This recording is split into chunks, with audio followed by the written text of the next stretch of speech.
এখন রুখে দাঁড়ানোর সময়, অপশক্তিকে প্রতিহত করতে হবে। মির্জা ফখরুল। সংবাদ মাধ্যমের ওপর হামলাকে গণতন্ত্র ও জুলাই বিপ্লবের চেতনার ওপর সরাসরি আঘাত বলে মন্তব্য করেছেন বিএনপি মহাসচিব মির্জা ফখরুল ইসলাম আলমগীর। তিনি বলেছেন, এখন শুধু সচেতন থাকলেই চলবে না, অপশক্তির বিরুদ্ধে রুখে দাঁড়ানো জরুরি। সোমবার ২২ ডিসেম্বর রাজধানীর প্যান প্যাসিফিক সোনারগাঁও হোটেলে সম্পাদক পরিষদের আয়োজনে মব ভায়োলেন্স বা সংঘবদ্ধ সহিংসতা বিরোধী এক প্রতিবাদ সভায় এসব কথা বলেন তিনি। দেশের বর্তমান পরিস্থিতি নিয়ে গভীর উদ্বেগ প্রকাশ করে ৭৭ বছর বয়সী এই প্রবীণ রাজনীতিক বলেন, তিনি বুঝতে পারছেন না এখন কোন বাংলাদেশে বাস করছেন। তার ভাষায়, সারা জীবন তিনি একটি স্বাধীন, সার্বভৌম ও গণতান্ত্রিক বাংলাদেশের জন্য সংগ্রাম করেছেন, কিন্তু আজকের বাস্তবতা সেই স্বপ্নের সঙ্গে মেলে না।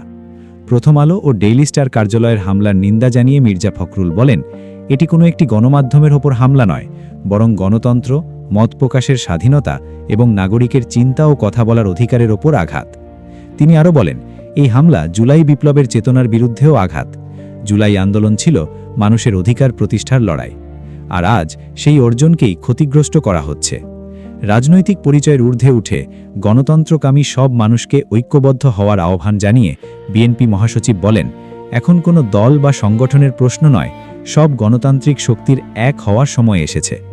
যারা বাংলাদেশকে সত্যিকারের অর্থে স্বাধীন ও গণতান্ত্রিক রাষ্ট্র হিসেবে দেখতে চান, তাদের শুধু সচেতন থাকলেই হবে না, রুখে দাঁড়াতে হবে।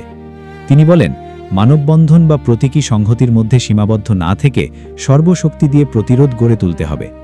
দেশের স্বার্থে অপশক্তির বিরুদ্ধে সবাইকে ঐক্যবদ্ধ হওয়ার আহ্বান জানান তিনি।